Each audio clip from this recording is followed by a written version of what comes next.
लक्षाग्रह ने पांडवों को आग के हवाले करने के बाद दुर्योधन, शकुनी, कर्ण, दुशासन सभी अत्यंत ही प्रसन्नचित्त हो रहे थे। अब चूंकि युवराज भी आग में जलकर समाप्त हो चुका था, तो स्वाभाविक था कि एक नए युवराज की घोषणा होनी चाहिए। और एक नए युवराज की घोषणा में दुर्योधन का नाम आता है और दुर्योधन को का युवराज बनाया जाता है। सभी अत्यंत प्रसन्न हैं, लेकिन कुछ लोग दुखी हैं, और उनमें दुखी हैं गंगापुत्र भीष्म, महामंत्री विदुर, यहाँ तक कि स्वयं महाराज धृतराष्ट्र और महारानी गांधारी भी अंतर्मन से दुखी हैं, क्योंकि इनको इस बारे में कोई सूचना नहीं थी। प्रजा महाराज धृतराष्ट्र के ऊपर पांडवों की नृशंस हत्या कराने का आरोप लगा रही थी। ये कलंक महाराज धृतराष्ट्र के माथे की कालिक बन चुकी थी, लेकिन कर भी क्या सकते थे। महाराज धृतराष्ट्र इसका प्रायश्चित भी नहीं कर सकते थे, क्योंकि उन्होंने पाप तो किया ही नहीं। गंगापुत्र भीष्म इस समाचार को सुनकर अत्यंत ही शोकाकुल हो जाते हैं और वह अपने कक्ष से बाहर ही नहीं निकलते। महाराज धृतराष्ट्र महामंत्री विदुर के साथ गंगापुत्र भीष्म के कक्ष के पास पहुंचते हैं और उन्हें पितामह पितामह करके आवाजें देते हैं, लेकिन अंदर से कोई भी प्रतिध्वनि नहीं आती है। धृतराष्ट्र रोने लगते हैं और कहते हैं कि हे विदुर, अब हम क्या करें। तात श्री ही तो एकमात्र मेरा सहारा हैं, वही तो मेरे रक्षक हैं, उन्हीं की उंगली पकड़कर तो मैंने चलना सीखा है, उनके सिवा इस धरती पर मेरा दूसरा कौन है। आज वह भी मुझसे बात नहीं कर रहे हैं, मैं इतना अभागा हो गया हूं। विदुर समझाते हैं कि राजन, ऐसी कोई बात नहीं है। तात श्री कुछ समय पश्चात अवश्य आपसे मिलेंगे। इस समय वह शोकाग्नि में डूबे हुए हैं और उन्हें इस समय परेशान करना भी उचित नहीं। और फिर इसमें आपका कोई दोष नहीं है, यह मैं भी जानता हूँ और स्वयं पितामह भीष्म भी जानते हैं कि महाराज धृतराष्ट्र का लक्षाग्रह जो षड्यंत्र है उसमें उनका कोई दोष नहीं है। धृतराष्ट्र कहते हैं लेकिन यह भी जानकारी होनी चाहिए कि ये दोष किसका है। विदुर फिर से बात को राजनैतिक स्थिति की ओर पहुंचाते हुए कहते हैं, राजन, किसका दोष है इसका निर्णय तो बाद में हो जाएगा, लेकिन अभी आपकी मनोस्थिति सही नहीं है, अतः आपको कुछ समय विश्राम करने की आवश्यकता है। विदुर महाराज धृतराष्ट्र को ले जा करके विश्राम करवाते हैं। पितामह भीष्म 7 दिनों तक लगातार अपने ही कक्ष में बने रहते हैं और अपने कक्ष से बाहर नहीं निकलते हैं। मित्रों, लगातार 7 दिन केवल और केवल अश्रुधारा बह रही है, क्योंकि पांडवों को खोने का जो दुख पितामह भीष्म को था वह किसी दूसरे को नहीं था। पितामह भीष्म 7वें दिन अचानक अपने कक्ष के द्वार खोलते हैं और किसी से मिले बिना ही सीधे अपनी माँ गंगा के तट पर पहुँचते हैं और माँ गंगे से का आवाहन करते हैं और उनका आवाहन करके उनसे अपने दुख का कारण बताते हैं। माँ गंगा अपने पुत्र भीष्म से कहती हैं कि हे पुत्र, तुम क्यों दुखी हो रहे हो, क्या समस्या है तुम्हें। पितामह भीष्म कहते हैं कि हे माता, मेरी जो समस्या थी वह मैंने आपके सामने रख दी है। आज हमारे प्रिय पांडव नहीं हैं, उनका स्वर्गवास हो चुका है, तो मैं उनका तर्पण करने के लिए आया हूँ। माता गंगे अपने पुत्र की इस व्याकुलता को देखकर एक मुस्कान लिए हुए उनसे कहती हैं कि हे पुत्र, तर्पण उसका किया जाता है जिसका अंत हो चुका हो, और पांडव अभी जीवित है। ज्यों ही अपनी माता के मुख से पांडवों के जीवित होने के बारे में पितामह भीष्म सुनते हैं, वह अधीर हो उठते हैं कि हे माते, क्या यह सत्य है? आप जो कह रही हैं वही सत्य है। तब माता गंगे कहती हैं कि हाँ पुत्र, यही परम सत्य है। और माता गंगा अंतर्ध्यान हो जाती हैं। पितामह भीष्म वहाँ से निकलते हैं और निकलकर बाहर आते हैं कि तभी महामंत्री विदुर उनको खोजते हुए गंगा तट पर पहुँच जाते हैं। ज्यों ही एक दूसरे को देखते हैं, त्यों ही पितामह भीष्म क्रोध से लाल हो जाते हैं और वह विदुर से कहते हैं कि विदुर, तुम मुझसे भी राजनैतिक वार्ता कर रहे हो। मैंने ही तुम्हें जो राजनीति सिखाई है, आज उसी के चक्रव्यूह में मुझे फांसना चाह रहे हो। तुम मुझे स्पष्ट क्यों नहीं बताते कि पांडवों की स्थिति क्या है, लक्षागृह में क्या हुआ। विदुर समझ चुके थे कि पितामह भीष्म को ज्ञात हो चुका है कि लक्षागृह में पांडव जले नहीं हैं, वो बच गए हैं। तब विदुर कहते हैं, हाँ पितामह, जो आप कह रहे हैं वही सत्य है। ऐसी बात सुनकर पितामह भीष्म कहते हैं, फिर मुझसे ऐसा झूठ क्यों बोले तुम, असत्य क्यों कहा मुझसे। तो विदुर कहते हैं कि हे पितामह, राजनीति की यही मांग है। राजनीति यही कहती है कि अभी तक कुछ समय तक इस रहस्य को रहस्य ही रहने दिया जाए। पितामह भीष्म कहते हैं, फिर भी मुझसे छुपाने की क्या आवश्यकता थी। वो कहाँ हैं, किस हाल में हैं, मुझे बताइए। तब विदुर कहते हैं कि हे पितामह, वह इस समय एक चक्रा नगरी में है। पांचों पांडव अपनी माता कुंती के साथ सुरक्षित हैं। पितामह भीष्म तुरंत ही एक चक्रा नगरी जाने का आदेश दे देते हैं। ज्यों ही यह आदेश विदुर सुनते हैं कि उनके एक चक्रा नगरी जाने का प्रबंध किया जाए, तब विदुर कहते हैं, पितामह, इसीलिए मैंने आपको पहले इस बात से अवगत नहीं कराया था। आपका वहाँ जाना उनके लिए संकट पैदा कर सकता है। तब पितामह भीष्म कहते हैं कि ठीक है, लेकिन उनकी पल पल की सूचना मुझे मिलती रहे, ये तुम्हारा उत्तरदायित्व है।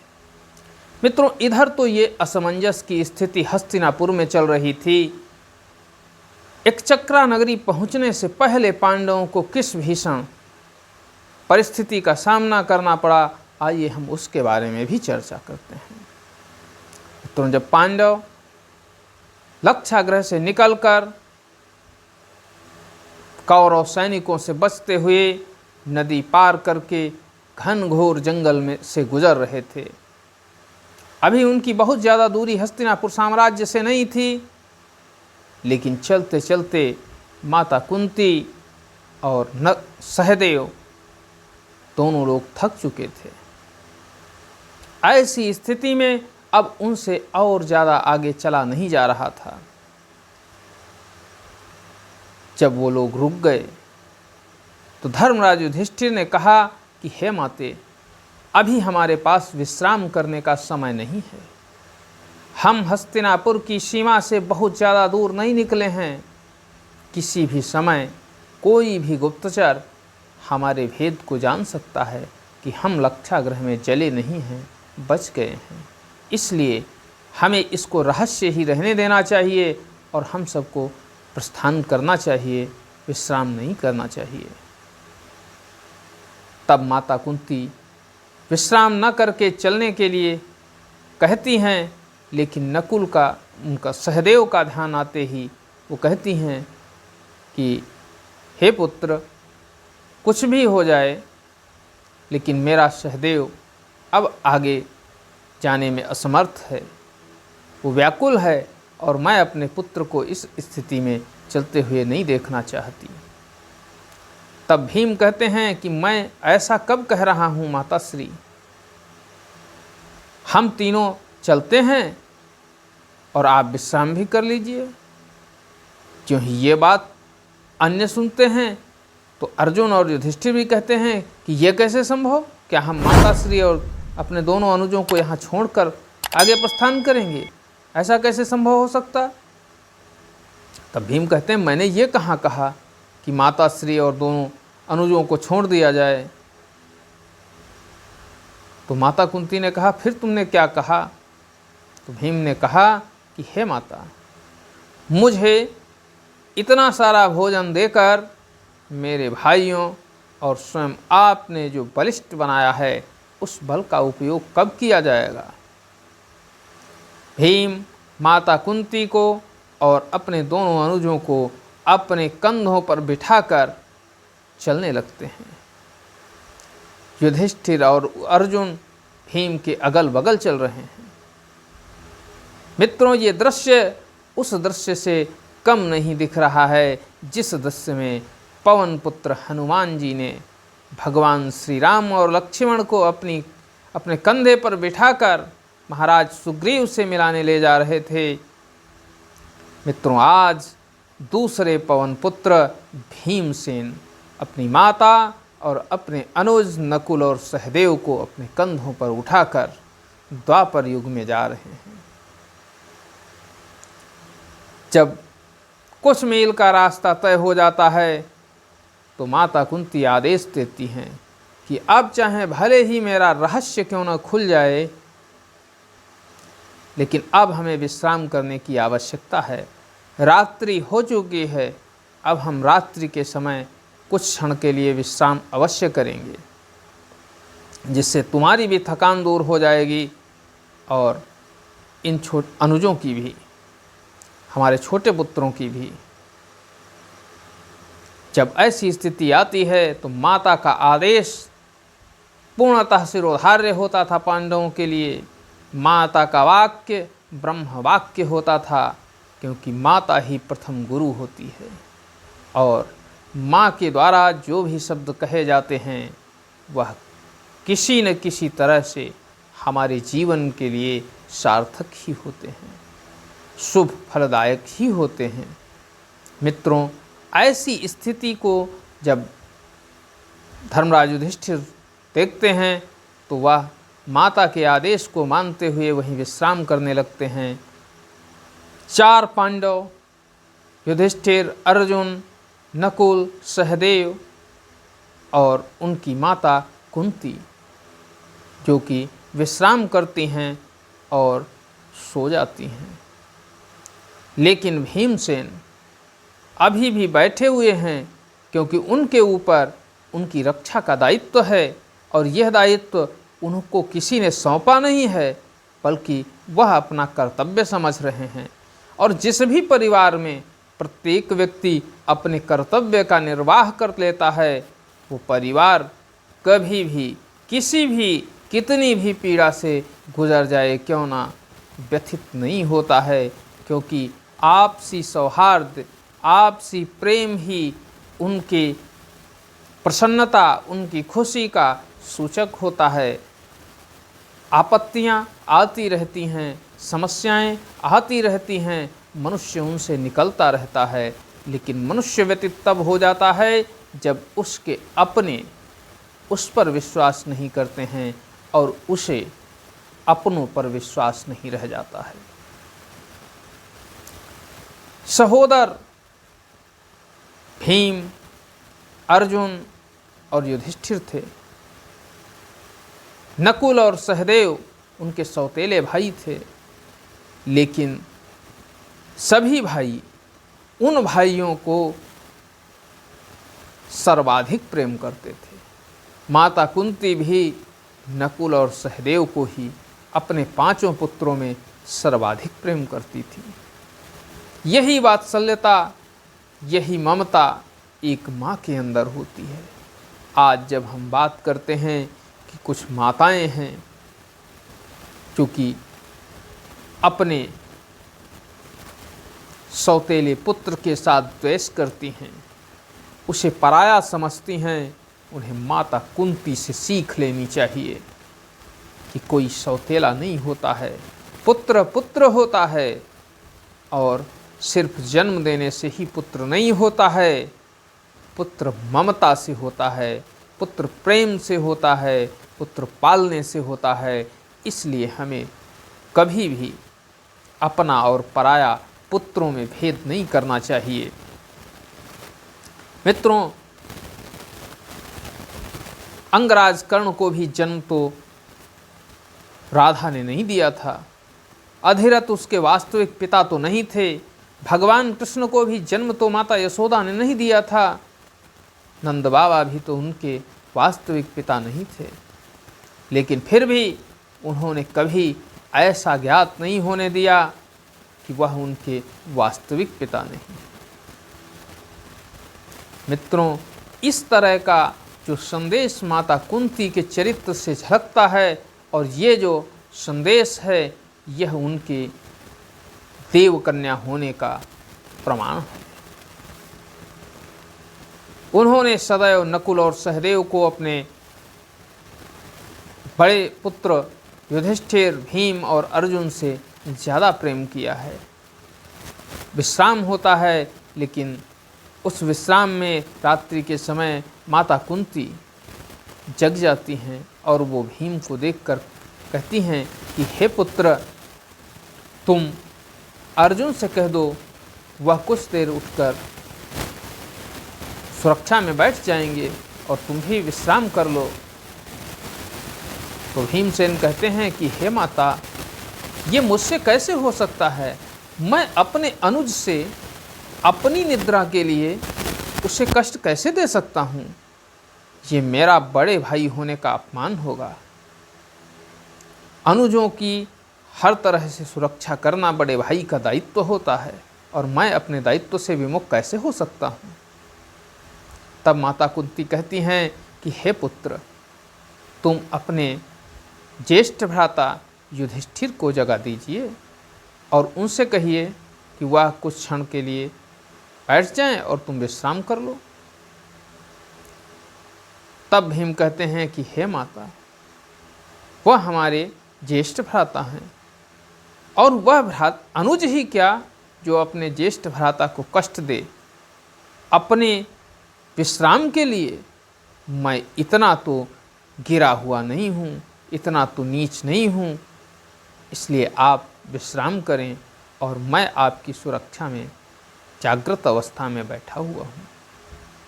माता कुंती समझ जाती हैं कि भीम मानने वाला नहीं है। माता कुंती भी विश्राम करने लगती हैं।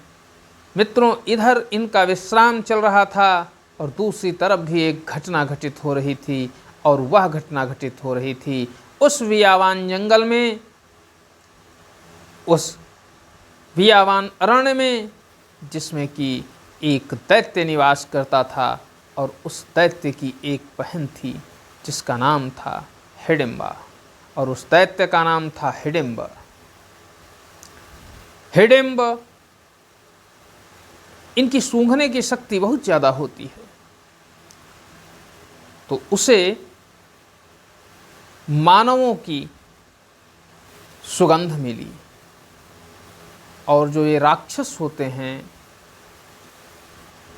उनके अंदर मांस खाने की एक प्रवृत्ति होती है, तो उसमें से मानव का भी मांस खाने की उनकी चेष्टा रहती है और अक्सर वो खाया करते हैं। हिडिंब कहता है कि हे बहन हिडिंबा, मुझे मानवों की सुगंध आ रही है और कई महीनों से मैंने मानवों का मांस नहीं खाया है। आज मेरी इच्छा है कि मानवों का मांस खाया जाए। हिडिंबा कहती है कि हे भ्राताश्री, मुझे मानवों का मांस पसंद नहीं है, इसलिए मैं मानवों का मांस नहीं खाऊंगी। तब हिडिंब कहता है कि ठीक है बहन, तुम्हें नहीं पसंद है, लेकिन मेरी चिंता यह नहीं है कि तुम्हें पसंद नहीं है। मेरी चिंता यह है कि जब मैं तुम्हारा ब्याह करूँगा तो जिस कुल में तुम जाओगे वहाँ के लोग मुझे हंसेंगे कि तुम्हारी बहन को मानवों का मांस पसंद नहीं है। कैसे उनका भरण पोषण करोगी तुम, कैसे भोजन का प्रबंधन करोगी? तो उनका प्रबंधन करने से पहले मेरे लिए 4-5 मानवों का प्रबंध करो। जब ऐसी बात हिडिंबा के सामने आती है तो हिडिंबा एक बार अचकचाती है, झिझकती है, लेकिन फिर से हिडिंबा आदेशित करता है कि हिडिंबा जाओ और मेरे लिए भोजन में 5-6 मनुष्यों को लेकर आओ। बड़े भाई के आदेश को मानते हुए हिडिंबा चल देती है उस ओर जिस ओर से मानवों की सुगंध आ रही थी। जब उस ओर चलती है हिडिंबा तो कुछ मील दूर चलकर उसे कुछ मानव सोते हुए दिखाई दे रहे हैं, जो कि निद्रावस्था में हैं। गिनती करती है तो 5 सोए हुए हैं, उनमें से एक स्त्री है, लेकिन एक छठा जागृत अवस्था में बैठा हुआ है। और जब उस छठे मानव को हिडिंबा देखती है, उसके शरीर को देखती है, उसकी सुंदरता को देखती है, तो हिडिंबा जहाँ शिकार करने आ रही थी वह स्वयं शिकार हो जाती है, क्योंकि वह जागृत अवस्था में बैठे वृकोदर भीम पर मोहित हो जाती है। वह भीमसेन से प्रेम करने लगती है और इस स्थिति में वह सपने सजाने लगती है कि भीमसेन उसके पास आएंगे और उसकी वरमाला को स्वीकार करेंगे और उसका वरण करेंगे। जब वह इसी सोच में होती है, बहुत समय निकल जाता है। मित्रों, जब किसी का विवाह होने वाला होता है तो ढेर सारे ख्वाब उसके अंदर होते हैं, ढेर सारे सपने होते हैं और वह हर समय उन्हीं ख्वाबों में खोया रहता है। और आज हिडिंबा भी उन्हीं ख्वाबों में खोई हुई थी।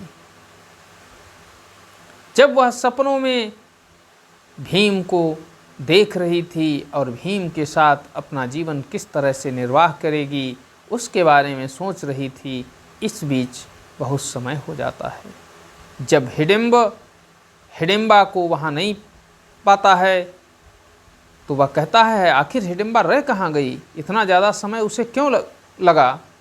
क्योंकि मानवों की जो सुगंध आ रही है वो बहुत ज़्यादा दूर से नहीं आ रही थी और हिडिंबा के लिए तो कुछ एक क्षणों का ये कार्य था, फिर भी देर कैसे हो गई। हिडिंब भी वहाँ से उठकर उसी दिशा की ओर प्रस्थान करता है जिस दिशा की ओर हिडिंबा उन पांडवों के पास गई थी। हिडिंबा आता है और हिडिंबा की स्थिति और उसकी मनोवृत्ति को पढ़ लेता है और अट्ठास करता है, हे हिडिंबा, तू क्या कर रही है? तूने मेरी आज्ञा का पालन नहीं किया है। हिडिंबा कहती है, भ्राताश्री, मैं कैसे पालन कर सकती हूँ, क्योंकि इस पुरुष का मैंने वरण करना चाहा है, मैं इससे प्रेम करने लगी हूँ और इसे मैं पति के रूप में पाना चाहती हूँ। मैंने मान लिया है इसे पति रूप में। ज्यों ही हिडिंबा के मुख से हिडिंबा ऐसी बात सुनता है तो हिडिंब क्रोध से पागल हो जाता है और वह अपनी बहन को तेज आवाज में डांटने लगता है। जब उसकी तेज आवाज भीम के कानों में पड़ती है तो भीम उठकर खड़े हो जाते हैं और उसी ओर चल देते हैं जिस ओर हिडिंबा और हिडिंबा आपस में वार्तालाप कर रहे थे। दरअसल हिडिंबा उस समय एक स्त्री का रूप धारण किए हुए थी और हिडिंब राक्षसी रूप। तो भीम को ऐसा लगा जैसे किसी कन्या को, किसी देवी को ये राक्षस प्रताड़ित कर रहा है, उसे परेशान कर रहा है। तो भीम उसकी तरफ बढ़ गए। ज्यों ही भीम उसकी तरफ बढ़े त्यों ही भीम के ऊपर हिडिंब ने हमला कर दिया। जब भीम के ऊपर हमला हुआ, अचानक में हुआ हमला, अरे वो तो राक्षस था, उसके पास तो कई तरह की मायाएं थीं और उन मायाओं से भीम निपट नहीं सकते थे। जब ऐसी स्थिति हिडिंबा ने देखी तो हिडिंबा ने अपने भाई की ही शक्तियों को काटना आरंभ कर दिया। हिडिंब भी देख रहा था हिडिंबा की तरफ कि हिडिंबा उसकी किसी भी शक्ति का प्रयोग भीम पर नहीं होने दे रही है। तब उसने अपने हाथ में जो उसकी गदा थी उससे उसने भीम पर प्रहार किया। कई प्रहार किए, लेकिन हिडिंबा हर बार भीम को उसकी गदा के वार से बचा देती थी। ऐसी स्थिति में हिडिंब ने भीम को उठाकर आसमान में फेंका तो हिडिंबा ने उन्हें अपनी शक्ति द्वारा आसमान से सुरक्षित भूमि पर पुनः उतार दिया। अब जब भीम पर लगातार कई वार हो चुके थे तब भीम भी वार करने के लिए उतावले थे और भीम ने ज्यों ही एक घोंसा हिडिंब के मारा, हिडिंब भी गिर गया। भले ही वो राक्षस था, बलवान था, लेकिन भीम भी कोई साधारण पुरुष नहीं थे। वह जब से नागलोक से वापस आए थे उनके अंदर अपार बल भर चुका था, हजारों हाथियों का बल आ चुका था। ज्यों ही भीम ने एक मुष्टिक प्रहार किया, हिडिंब गिर गया, लेकिन भीम ने अब हिडिंब को अवसर नहीं दिया, क्योंकि भीम जानते थे कि ये राक्षस है और राक्षस को यदि एक बार अवसर दे दिया जाएगा तो वह फिर अपने किसी कर्तव्य से बाज नहीं आएगा। समस्त माया का वो प्रयोग करेगा, क्योंकि उसे ज्ञात हो जाएगा कि जो सामने वाला विपक्षी है वह कमज़ोर नहीं है। इसलिए भीम ने उस पर वार करना आरंभ किया और फिर उसकी भुजाएं पकड़कर उसकी भुजाएं उखाड़ दी। जब भुजाएं उखड़ गईं हिडिंब की तो हिडिंबा व्याकुल हो गई, उसके नेत्रों से अश्रुधारा बहने लगी, लेकिन भीम रुकने वाले नहीं थे, क्योंकि भीम उस समय क्रोध की अग्नि से जल रहे थे और क्रोध व्यक्ति को उस स्थिति में पहुंचा देता है जहां कोई भी व्यक्ति जाना नहीं चाहता है। उसके द्वारा कोई न कोई ऐसे निर्णय कर लिए जाते हैं जिन निर्णयों से उसे भी क्षति हो सकती है। और भीम भी तब तक नहीं रुके जब तक हिडिंब का प्राणांत नहीं हो गया। हिडिंब को यमपुर पहुंचाने के बाद भीम खड़े हुए और हिडिंबा को देखकर उससे कहा कि हे देवी, यह राक्षस जो कि तुम्हें प्रताड़ित कर रहा था, मैंने उसका अंत कर दिया है, अब तुम सुरक्षित हो। तब हिडिंबा भीम को देखकर कहती है कि हे देव, हे वीर पुरुष, ये राक्षस मेरा भाई हिडिंब था। ज्यों ही भीम इस बात को सुनते हैं, भीम के पैरों तले जमीन खिसक जाती है, क्योंकि उन्होंने उस स्त्री के भाई का ही वध कर दिया था। लेकिन ऐसी स्थिति में इधर जो पांडव शयन कर रहे थे और उनकी माता कुंती वह भी जाग चुकी थी और वह भीम और हिडिंब के द्वंद्व युद्ध को देख रही थी। अब ऐसी स्थिति में हिडिंबा भीम के आगे झुक जाती है और घुटनों के बल बैठकर उनसे अपने को ग्रहण करने की कामना करती है, प्रार्थना करने लगती है।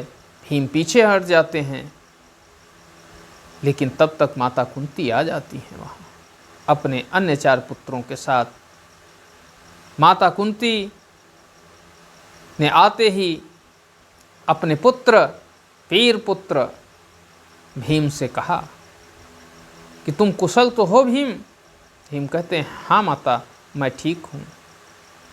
ज्यों ही माता शब्द भीम के मुख से निकलता है उस स्त्री के लिए, त्यों ही हिडिंबा माता कुंती के आगे तुरंत ही बैठकर उन्हें प्रणाम करने लगती हैं और उनसे आग्रह करती हैं कि हे माता, मुझे आप अपनी पुत्र वधू के रूप में स्वीकार करें और इस वीर पुरुष ने हमारा मन मोह लिया है। मैं इस पर आसक्त हो चुकी हूँ, मैं इससे प्रेम करने लगी हूँ, मैं इससे विवाह करना चाहती हूँ। जब माता कुंती ऐसी बात सुनती हैं तो वह कुछ क्षण के लिए चिंतामग्न हो जाती हैं, क्योंकि उन्हें ही अंतिम निर्णय लेना था।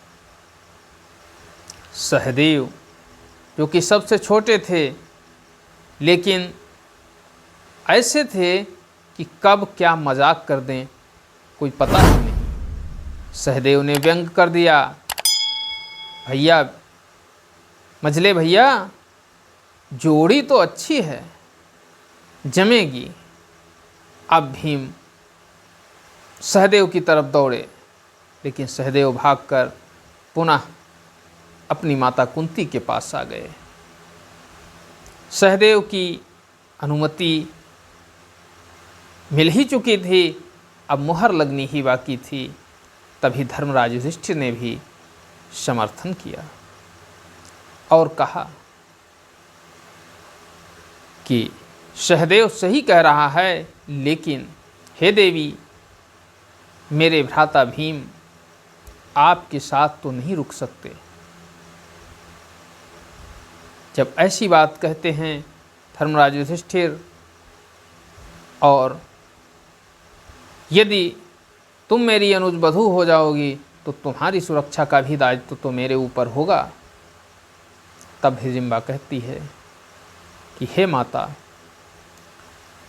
यदि बड़े भैया ऐसा कह रहे हैं तो कोई बात नहीं, मैं किस कुल में जन्म ली हूँ ये मेरे वश में तो नहीं है, और मैं अपने प्राण त्याग सकती हूँ, ये मेरे बस में है। प्राण त्यागने की बात आती है तब माता कुंती कहती हैं, नहीं पुत्री, तुम ऐसा नहीं कर सकती। मैं तुम्हें भीम की पत्नी के रूप में स्वीकार करती हूँ और ये मेरा आदेश है कि भीम तुमसे विवाह करेगा। लेकिन समस्या ये है कि सदैव तो भीम तुम्हारे साथ नहीं रह सकता। तब हिडिंबा कहती है कि हे माता, मैं यह भली भांति जानती हूँ कि सदैव वह मेरे साथ नहीं रह सकते, लेकिन मैं उतना ही समय चाहती हूँ कि मुझे जब पुत्र प्राप्त हो जाएगा उसके बाद वह पुनः आपकी सेवा में लौट आएंगे। क्यों ही हिडिंबा के ये शब्द सुनती हैं माता कुंती, त्यों ही उसे सौभाग्यवती और पुत्रवती होने का आशीर्वाद देती हैं और भीम को हिडिंबा के साथ विवाह करने की अनुमति देती हैं। विवाह होता है, हिडिंबा और भीम एक साथ रहते हैं। इधर जो ये 4 पांडव और माता कुंती वह एक चक्रा नगरी आते हैं और एक चक्रा नगरी में एक ब्राह्मण के यहाँ अतिथि बनकर निवास करने लगते हैं।